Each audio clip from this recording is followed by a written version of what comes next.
સ્વાગત છે આઈ એડવાઇસમાં, જેનો હેતુ છે ડિજિટલ આઈ સ્ટ્રેનને લઈને જાગૃતિ ફેલાવવી, જે સૂકી આંખની બીમારીનું મુખ્ય કારણ બને છે. આજે અમારી સાથે છે doctor Sameep Mehta, cornea surgeon from Mehta super speciality eye hospital, Jamnagar. તેઓ ડિજિટલ આઈ સ્ટ્રેનથી કેવી રીતે બચવું તે અંગે સારા ટિપ્સ શેર કરશે. જોડાયેલા રહો. ડિજિટલ આઈ સ્ટ્રેન શું છે અને તે આપની દ્રષ્ટિ પર કઈ રીતે અસર કરે છે? ડિજિટલ આઈ સ્ટ્રેન, જેને કમ્પ્યુટર વિઝન સિન્ડ્રોમ તરીકે પણ ઓળખાવવામાં આવે છે, જેમાં કમ્પ્યુટર, સ્માર્ટફોન, ટેબ્લેટ, ઈ રીડર્સ જેવા ડિજિટલ ઉપકરણો લાંબા સમય સુધી ઉપયોગના પરિણામે આંખ અને દ્રષ્ટિ સંબંધિત સમસ્યાઓ ઊભી થાય છે. મુખ્ય લક્ષણોમાં આંખમાં બળતરા, આંખમાં દુખાવો, થાક, સૂકી આંખો, અસ્પષ્ટ અથવા ડબલ દ્રષ્ટિ, માથાનો દુખાવો, ગરદન, ખભા અથવા પીઠમાં દુખાવો, પ્રકાશમાં જોવામાં તકલીફ, ધ્યાન કેન્દ્રિત કરવામાં મુશ્કેલી અને આંખ ખુલ્લી રાખવામાં તકલીફ, આ ટાઈપના લક્ષણો જોવા મળે છે. ડિજિટલ આઈ સ્ટ્રેનના સૌથી સામાન્ય લક્ષણો શું છે,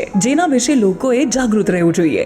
ડિજિટલ આઈ સ્ટ્રેન કે કમ્પ્યુટર વિઝન સિન્ડ્રોમના જે મુખ્ય લક્ષણો છે, એમાં આંખોમાં દુખાવો, થાક, બળતરા, અસ્પષ્ટ દ્રષ્ટિ, માથાનો કે ગરદનનો કે ખભાનો દુખાવો, પ્રકાશમાં જોવામાં તકલીફ, ધ્યાન કેન્દ્રિત કરવામાં તકલીફ અને આંખો ખુલ્લી રાખવામાં પ્રોબ્લેમ થવો, આ રીતના લક્ષણો જોવા મળે છે. ડિજિટલ ઉપકરણોના લાંબા સમયના ઉપયોગથી આંખના આરોગ્ય પર કેવી અસર થાય છે? ડિજિટલ સ્ક્રીનને લાંબા સમય સુધી જોવામાં પ્રોબ્લેમ એ થાય છે કે જો ડ્રાયનેસ પહેલેથી હોય તો એ વધારે ખરાબ થઈ શકે છે. લાંબા સમય સુધી ડિજિટલ આઈ સ્ટ્રેનના કારણે કે કમ્પ્યુટર વિઝન સિન્ડ્રોમના કારણે ખાસ કરીને બાળકોમાં માયોપિયા કે પછી માઇનસ નંબરમાં વધારો થવાની શક્યતા રહે છે. જે લોકો કમ્પ્યુટર ઉપર કામ કરતા હોઈએ છે અને સતત કામ કરતા હોઈએ છે, એને લાંબા ગાળામાં માથાનો દુખાવો, નંબરમાં વધારો, આ રીતની પણ તકલીફ જોવામાં મળે છે. તમે 20-20-20 નિયમ સમજાવી શકો છો અને તે આઈ સ્ટ્રેન ઘટાડવામાં કેવી રીતે મદદ કરે છે?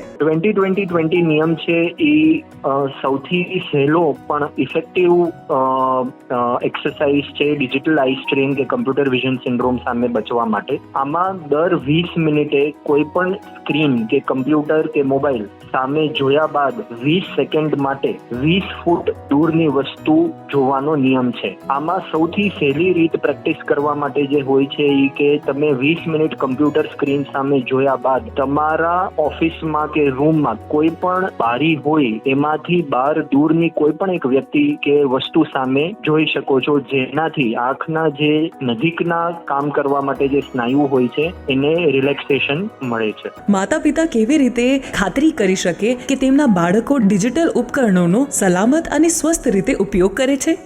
બાળકોમાં જે રેકમેન્ડેશન ને ગાઈડલાઇન્સ છે એ પ્રમાણે 2 વર્ષ સુધી કોઈ પણ જાતનો સ્ક્રીન ટાઈમ અલાઉ કરાય નહીં. આમાં મોબાઈલ, ટીવી, લેપટોપ બધું જ સમાવેશ થાય છે. 2 વર્ષ પછી એટલે 2 વર્ષથી મોટા બાળકોમાં 1.5 થી 1 કલાક ટીવી જોઈ શકાય, પણ યોગ્ય અંતરે, અને જો નંબરના ચશ્મા હોય તો એ પહેરીને જોઈ શકાય. બાળકોમાં મોબાઈલ કે આઈપેડ જેવા ડિવાઇસ જે નજીકથી જોવા પડે એ બિલકુલ યુઝ કરવા નહીં. બાળકોને એન્ટરટેનમેન્ટ માટે બહાર સૂર્યપ્રકાશમાં રમવા માટે પ્રોત્સાહન આપવું જોઈએ. બાળકોને ટીવી કે આઈપેડ કે લેપટોપમાં જ્યારે એન્ટરટેનમેન્ટ માટે એ લોકો કાર્ટૂન કે કોઈ પણ બીજી વસ્તુ જોતા હોય તો એ એવા એન્વાયરમેન્ટમાં રાખવું જ્યાં આપણે પેરેન્ટ્સની ઓવરસી હોય. સાથે બાળકો જ્યારે ટીવી નજીકથી જોતા હોય કે ઝીણી આંખો કરીને જોતા હોય કે મોઢું ત્રાસું કરીને જોતા હોય તો ત્યારે આંખના ડોક્ટરને તરત દેખાડવું જરૂરી છે. આઈ એડવાઇસ સાંભળવા બદલ ધન્યવાદ. ડિજિટલ આઈ સ્ટ્રેનથી બચવા માટે ઉપયોગી ટિપ્સ શેર કરવા બદલ ડોક્ટર સમીપ મહેતાનો ખૂબ આભાર.